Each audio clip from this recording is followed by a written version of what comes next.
Cam McGuire back with you here on the Steelheads Hockey Show, brought to you by New Belgium Brewing Mountain Time Premium Lager. Well, Idaho got back to winning ways last evening with a 4-3 overtime victory over the Rapid City Rush. Brendan Hoffmann scored a pair of goals, including the overtime winner, as well as a fighting major, and he joins us here today. Hoff, a pretty special night for you last night. I know we chatted a little bit after the game about it, but now that you've had some time to reflect on it and look back at it, I want to ask you, have you had an overtime goal before?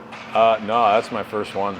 Junior or pro? Junior, so. Pro, I guess what, midget hockey? They probably don't really even do overtime. I probably got one in practice a while ago, so I mean, that's... You guys did overtime in practice in North Carolina? Yeah, just to work on it, That seems like a fitting thing to do hockey-wise in North Carolina. Sometimes. Well, we talked about the game last night. Obviously, want to look back at it again and kind of get your thoughts here today on it. You and Connor Millimuck having exchanges with one another at the end of the second period, and I told Corey Scorin, who was calling the game with us, I said, I think we got to keep an eye out here beginning of the third period. I think Millie and Hoff are going to go against one another, and then let alone 8 seconds into the third, you guys go toe-to-toe right at center. Yeah. It was one of those ones, and I'm sure for you it felt like the world had just stopped, because I saw Millie throw his stick back, and you just kind of came in, and at that moment it felt like everything was going in slow motion, and fight probably went on for about a minute. Yeah, no, it felt longer, I feel like, definitely. But, I mean, he's a tough customer, so you got to respect him. And, what better place to kind of have that fight than third period in Idaho, right? So, but, yeah, it was kind of something we had going before the puck dropped in the third, towards the end of the second. And I'm happy it came to fruition. It was a good fight. I think it was your first fight of the season here in the Steelheads. You and I have always talked that you used to drop them a pretty good amount. So what's changed? Maybe some maturity and kind of recognizing different situations as when is the right time? Because last night it felt like it was the right time. Yeah, it's a mix. My first year was a lot of proving myself and trying not to be scared of anyone. And sometimes you pick good fights, sometimes you pick bad ones. Anyone can lose or win a fight any given night. You're putting yourself in harm's way. You're getting punches thrown. Anything can happen, but I'd say over time, I feel like I've tried picking my fights a little more, so they mean a bit more. So I'm standing up for a teammate, I'm making a statement or doing something important, rather than just going out and, finding whoever wants to chuck them and just doing that. So I think the same goes for Milmock, obviously. There is a big thing for his team and my team as well to kind of get some energy off that. How'd you get into fighting in terms of hockey? Was it one of those things, and I've talked to Nick Canade a lot about this, was it one of those things that it's just like trial by error and you kind of just learn as you go, or are there different techniques? Not to give everything away, because who knows who's watching or listening to this, but I mean, there is sort of a technique, isn't there? Yeah, I'd say general consensus is people kind of get into it. It's either through junior or you're a little younger and you just like fighters and stuff like that. I know some guys who are just naturally good at it. They just started in junior and they kind of stuck with their technique and it's been their bread and butter since. I know some guys who've been watching video, learn their techniques, and they go from there. And then other guys do it kind of just to protect themselves and, stand up for teammates, not really to, dish out any damage or, anything like that. But I think for myself, it was more just kind of, using my size and, being a presence, standing up for teammates in the OHL. Kind of transitioned into pro a little easier. Obviously, you got way older, way bigger guys, way better fighters. But, I feel like that's kind of just comes with the territory. It's professional hockey. You got to be ready for that. Well, I want to ask you coming up in just a couple of moments about playing in the Ontario Hockey League, going to the OHL. You grew up in Charlotte, North Carolina, and that's not necessarily a hockey bed by any means, but back to the fighting element, growing up and as you go through the junior ranks, your first couple of years pro, is there someone that you kind of watched, whether it be maybe at a minor league level or at the National League level, that you try to kind of take bits and pieces from in terms of fighting? In terms of fighting, there was one guy I remember I used to hear about him and watch him all the time, and it was a guy named Steve McIntyre. Yeah. He was a really big guy. He played in the NHL for a bit. He was a guy that I always watched fight, and he was kind of, obviously, he's a menace. He was 6'8", 6'7". Pittsburgh, right? Yeah, Pittsburgh. He was on Pittsburgh for a bit. But he was a guy where everyone was scared of him. Really big guy, could throw really well. But yeah, I think he played in Fayetteville for a little bit near the end of his career, and Obviously I saw him a little bit in the area and stuff like that, but yeah, I'd say for fighting, it was kind of more just watching NHL games, finding some big names there. Yeah, outside of that, didn't really watch hockey too much for fighting when I was younger. Not too much. Once again, chatting with Steelheads forward Brendan Hoffmann right now on the Steelheads Hockey Show, brought to you by New Belgium Brewing Mountain Time Premium Lager. The Steelheads victorious last evening in overtime, a 4-3 final score over the Rapid City Rush. Series will continue tomorrow and Saturday night, opening face-off at 7:10 p.m. If you can't make it out, you can always listen right here on KTIK, The Ticket. Hoff, obviously the overtime winning goal for you last night, 44 seconds left in the extra session. I want to ask you about overtime hockey because for people that don't know, 7 minutes in the ECHL, sudden death, 3-on-3, and I mean, I get winded like very easily up there, especially when it goes late. I can't imagine what it's like as a player. So from your perspective, what is overtime hockey like? It's a lot different than 5-on-5, I'd say. Obviously, you're down 4 extra guys. I think the biggest thing is kind of just being aware of your changes and puck possession. Obviously, you don't got to keep it in the zone the whole time. Knowing when to slow it down and speed it up is important, so you're not out there just bagging yourself. You get caught on a change, but yeah, it takes a lot of IQ to be good at 3-on-3, and we have a lot of guys on our team that are thankfully very, very, very, very gifted hockey players mentally, and they're very capable of letting their skill take over and being able to execute plays in overtime. And I'm just thankful I get to sit at the net front, out of breath, and knock in a nice one. But you got a lot of guys out there who know what they're doing, and you're just thankful to play alongside them. But yeah, I'd say it tires you out, especially after 3 periods. You think you might not have anything left, but it just takes that little extra that might end the game, might win it your way, and you just got to dig deep and find it. Especially the last 2 overtime games as well. We talked last evening about the Tulsa game. That one came right down to the wire last Friday, right around a minute to go. Unfortunately, they scored the goal. But the other 2 overtime wins for you guys this year, I think, were within the first 2 minutes of play. And another element of overtime and something that happened to you guys last night is you get a penalty called late in the 3rd period. I think 13 seconds of it carried over into the extra session. So they start 4-on-3.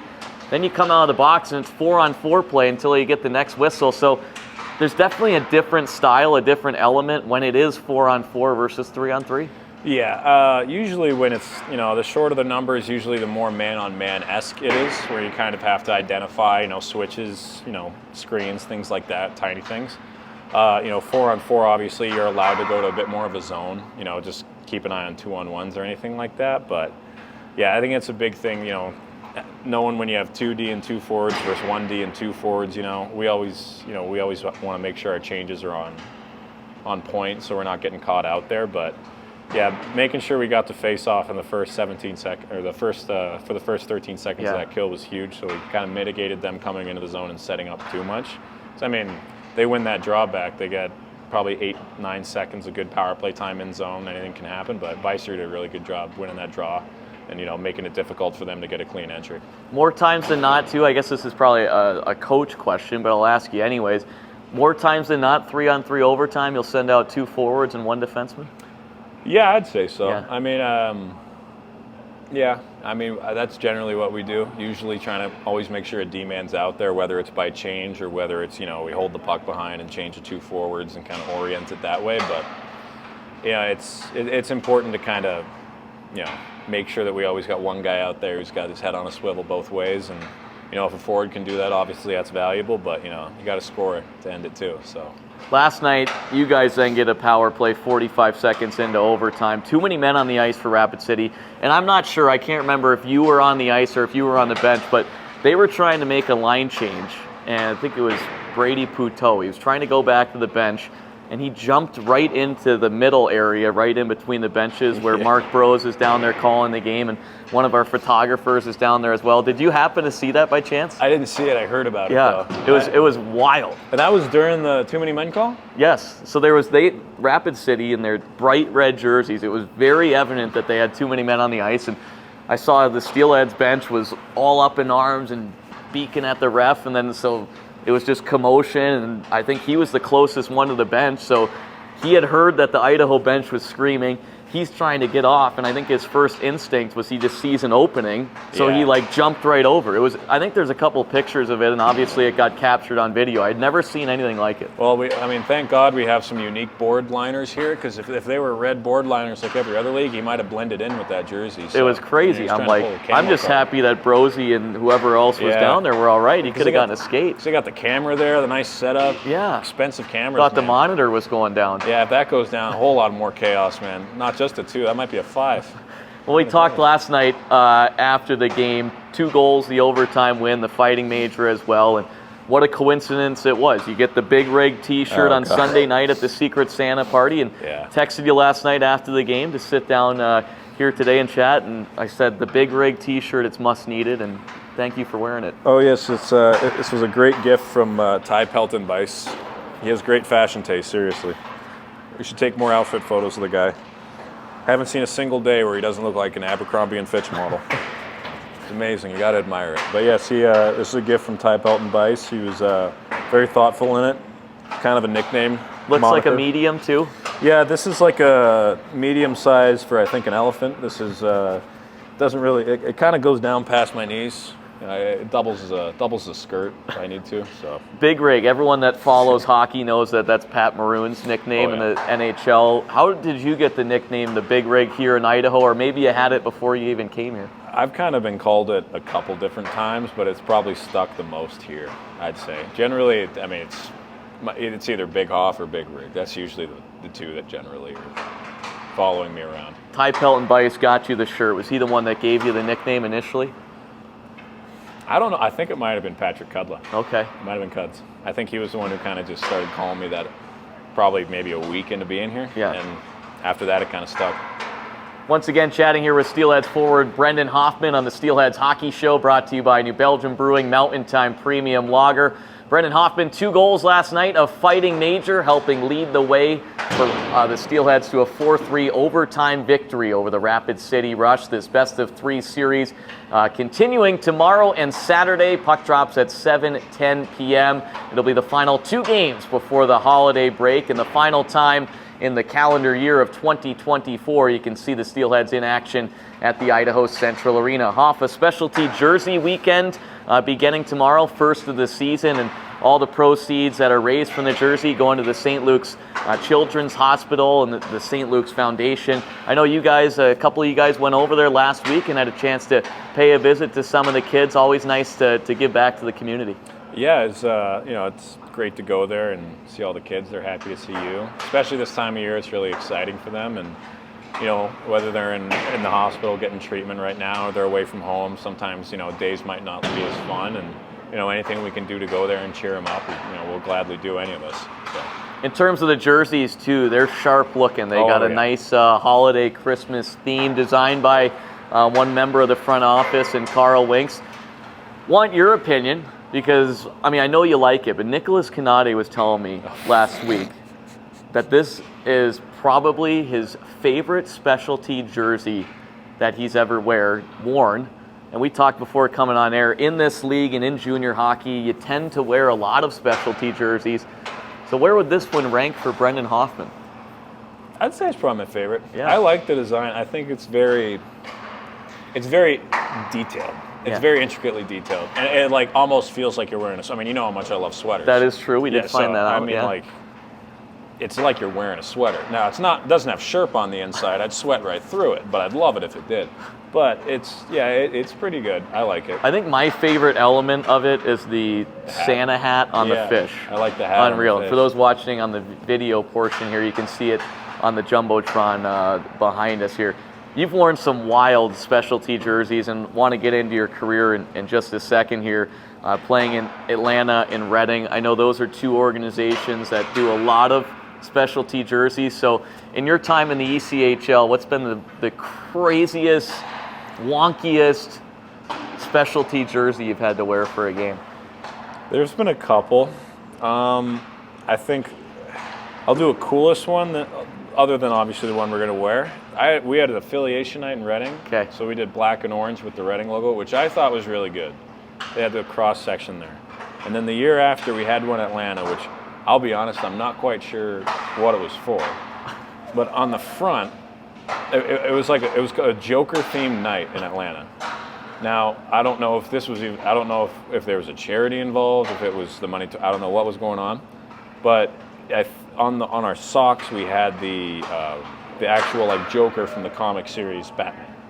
But on our crest, we had a Joker that was like the medieval kind of Joker.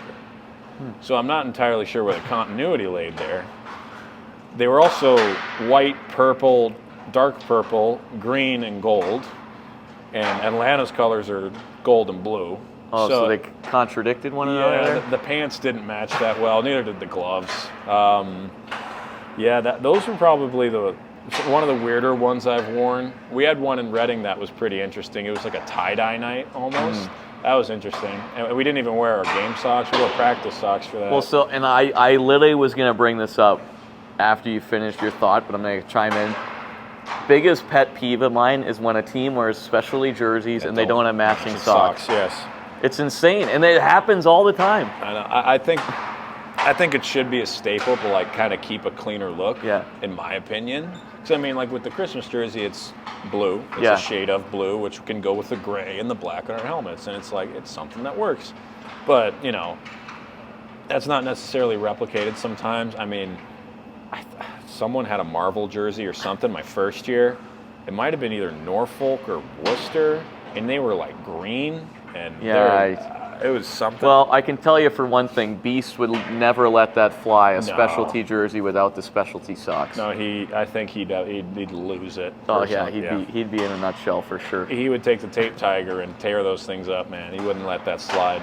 Not in the lounge. No, that can't happen. There. No chance. Once again, chatting here with Steelheads forward Brendan Hoffmann. Let's look at this season as a whole here for you. 9 goals now on the year, 16 points in 24 games. You were acquired this offseason in a future considerations deal from the Atlanta Gladiators. So this is your first year here in Boise. I know you had some, not experiences, but some people that you knew that had played here, one of those being your head coach in Atlanta, Derek Nesbitt, who helped the Steelheads to a Kelly Cup back in 2007. And I know he had very awesome things to say about Boise. Oh, yeah. So what's your experience been like here now, having been here for a couple months? Nez, great guy. He's, staple guy in the league. He's a great ambassador for all it stands for. And, he was, when we talked on the phone when my rights were headed here, he had nothing but good things to say, and, good things to say about the organization, the city, the atmosphere, the reputation. And, realistically, it sounded like he almost wanted to come back here and play, but it's been nothing short of what he described, so I'm just happy that I'm able to play here. In terms of the fan base as well, we've seen 47 straight regular season sellouts, including last night's 4-3 overtime win. I watched your goal back a couple of times from various different angles and went through the photos. Man, that had to have been awesome, right? Scoring in overtime. I saw you, the celly too. Great job on the celly. That thing was nailed. But from your perspective, you score the overtime goal. Your first thing, you're skating right towards the glass, and everyone's going crazy. What's that like as a player? The first thing in my mind was don't jump too high because I might actually go through it. The second part was, I was just getting to the net. I didn't think anything was gonna happen. I was just ready and more of a decoy, huh? Yeah, kind of. I was gonna set a pick. Maybe it goes off me. Maybe I'm setting a screen. Something happens, right? So it kind of was in the air, and I whacked at it, and I got a lucky bounce. So you did because I wanted to ask you. Ronnie hits the post, right? Yeah, and it kind of went on like a tiny arc down onto the ice, and I was gonna whack it in the air, but I waited, and I tried waiting until it got to the ground, because I kind of had the inside edge on the D-man. So I waited, and I just barely got it right as it hit the ice. So right as it touched the ice, you had got it? Yeah. Okay, because I was trying to figure out, I'm like, did he just Jorge Posada that thing? I wish. Out of midair? Would have looked great, honestly. Offhand, too? Yeah, that's true. Might have pulled a lat, but it would have looked great. Well, like we said last night, get into the blue paint. Both your goals happened in the blue paint.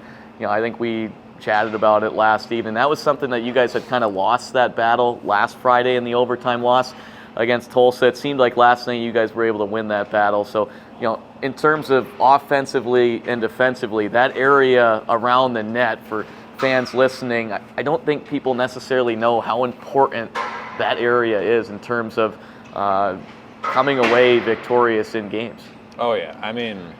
We already were well aware that we're a team that, you know, we can beat guys, we can have ozone possession, you know, that means a lot of movement on the outside. But I think Sheener kind of stressed coming into the night, or last night and then the rest of this weekend, was we already get enough shots from the outside, like we got to get secondary chances. Anything from the inside's a shot, get to the net, anything can happen. It can go off your leg, it can go off your stick, it can be a rebound, it can be a tap in. Like, anything can happen around the net. And especially when the D-men have to look to where the puck's coming from and keep an eye on where you are around the net, it's difficult for them to play on the right side of it, especially in, you know, overtime when they're tired or when we hem them in. So that was a big thing he emphasized, where, you know, we have the skill to be able to move the puck to the outside and get some high threes going, but we also have the grit and the, you know, we have the talent necessary to get around the net and finish. Well, we have a couple more minutes. Let's talk about your background a little bit. You grew up in Charlotte, North Carolina, and Yep. I mentioned it earlier tonight. I don't know if I'd consider Charlotte, North Carolina as a hockey hotbed. So how did Brendan Hoffmann get into the game of hockey? I was going on a school trip to the local ice rink, and I remember I saw this, it was a former NHLer was giving lessons there, and I saw him teaching Hurricane? Former Carolina no, Hurricane? he's a Maple Leaf. Who's that? Bob Halkitis. I don't Yeah. know. He was a fighter. He was a tough guy. He's played a long career. But he was giving lessons to actually a U18 women's player Okay. who was there at the time. And I was like, I want to try that. I was playing lacrosse for a little bit too at that time that summer, so I figured it was a good time. My parents thought it was a good time for So me it was to get only, in that sports. lesson was one-on-one? So you Yeah. just happened, you guys were on the field trip and you saw it? I was like, yeah, I want to try it. And What- I mean, What caught your eye and what age were you at when you were on that I think trip? I was 5. Real? Oh, so young. Yeah, 4 or 5. So, but yeah, I actually started my first session. I was a lefty. And then, he looked at me and he goes, "You're not a lefty." So then I shot my first session because I brought a left-handed stick. And I shot with a left-handed stick on my The right other way, hand. yeah. Yeah, and then I ended up getting a right-handed stick when my mom knew I was going to take it seriously. And after that, it was shooting every day, working on in tights, and yeah, it just kind of blossomed into whatever it is now. 5 years old, lifting the puck is a challenge regardless of what stick you have. I'd imagine with the opposite stick, it was probably even more challenging. Probably not a lot of pucks elevated off the ice. Yeah, nothing was touching the twine. It was all worm burners the entire first couple weeks. So. And nothing like we see now, right? Yeah, no, I mean, I try to keep them off the ice as much as I can. Sometimes it gets scary, you know, but. What was it like growing up in North Carolina as a hockey player? I'm sure, you know, ice time was probably hard to come from. You probably had to travel at lengthy distances to play in various games. So what was that experience like for you? Yeah, there wasn't any AA team or AAA teams actually in Charlotte at the time. I know there's way more programs now. I think they even have a couple USPHL or junior teams there right now. But generally speaking, there wasn't any AAA. There wasn't really any travel teams. There's only really spring travel teams, which would go to other places and like take kids from say like Atlanta or Virginia or something, and they go up and play in New York or Niagara. But I actually ended up playing for the Atlanta Fire for a little bit, which was the only AAA team in the South at the time. And we played against like TPH, you know, like Cleveland Barons, like teams from that area. So we were good. And then we went to Pee Wee, Quebec for a bit. And then when I was about 11 or 12, we did a spring tournament in Niagara, and there was a head coach from the GTHL who actually who was a head coach for one of the better teams in Toronto. And he kind of said, he's like, I think you can play in the GTHL, and I'd be willing to take you on my team. So that's kind of how I ended up in Toronto, which kind of blossomed into how I got into the OHL. But yeah, it was more of like a migratory movement out of Charlotte, even though most of my early life was spent in Charlotte. How far is Atlanta to Charlotte? A couple hours? Yeah, it's about 3.5 hours. So were you going like back and forth constantly then? I'd go for the week. I'd go for Monday to Tuesday, and I'd come back, and then I would practice either Friday night before the games or Friday morning before the games, so I'd drive back for the weekend if we had games. And usually they would travel either to Raleigh, where the Junior Hurricanes were, or they'd go more south. Sometimes they'd go west. Sometimes they'd fly to go north. So, I mean, in general, it was more of us meeting them places. Well, that's kind of one of the last things I wanted to ask you about, and one of the key focal points I had going into this conversation was you grew up in Charlotte, North Carolina, then you play in the OHL, and you know, not to say that no one from the States goes to the OHL, but I feel like from North Carolina, I'm like, how the heck did this guy end up in the OHL? But I guess you did play your OHL career in the States, in Erie, Pennsylvania. Yeah. But back to kind of what you were discussing. So, you go from Atlanta and then you play midget hockey in Toronto, and ultimately from that end up in the Ontario Hockey League. Yeah, it was kind of unexpected because I wanted to go college basically my whole upbringing, and I was thinking, I had some schools that I was looking to go to, and I was thinking of, committing and, going full-fledged there, but the way their programs were looking, they were older programs, so odds are I would have had to go to the USHL and then a couple years maybe in the NAL or USHL, then eventually migrate there when I was like 19, 20, maybe even 21. So, and then at the time, Erie had a lot of interest in me, and they were offering me a good package, and they thought I was worth it, so I figured I'd go where the commitment was, and can't look back. I mean, Erie was a great organization. I loved every minute of them there, especially Jim Waters, who was really close with me. He actually recently passed away unexpectedly. So, but he was a great person. I don't think I've met anyone as genuinely loving and caring of their players as I have him, and he's a great guy, and he made kind of Erie worth everything, and he was very sincere and kind with my family when I was making that transition process. So I really have no regrets about going to Erie, and it obviously was a bit of an unorthodox route, considering where I was coming from and how I was playing, but I mean, it's gotten me to where I am today, so I really can't complain. Yeah, very cool story. I didn't necessarily know, like I said, I didn't know the path, and that's why I like chatting with you guys about all this stuff. And lastly here, heading into the weekend, tomorrow, Saturday, Rapid City, 7:10 face-off at the Idaho Central Arena. Final 2 games before the holiday break. You guys are going to want to kind of have a positive feeling, a positive taste in your mouth heading into the holiday break. These are huge 2 games for you guys, aren't they? Yeah, they're big. Rapids, they're a hard-working team. I don't make any night easy. So I think the biggest thing is we've got to come out hard and, use the momentum from the fans and get the wheels rolling right before Christmas. Take the momentum into the break and then come back right to Wichita and Allen and hopefully continue on with it. Well, Hoff, we appreciate the time here today, and best of luck tomorrow and Saturday against Rapid City. Sounds good. I'll see you there, Cam. I will see you there. Once again, Steelheads forward Brendan Hoffmann will wrap up our Steelheads Hockey Show, brought to you by New Belgium Brewing Mountain Time Premium Lager, next on KTIK The Ticket.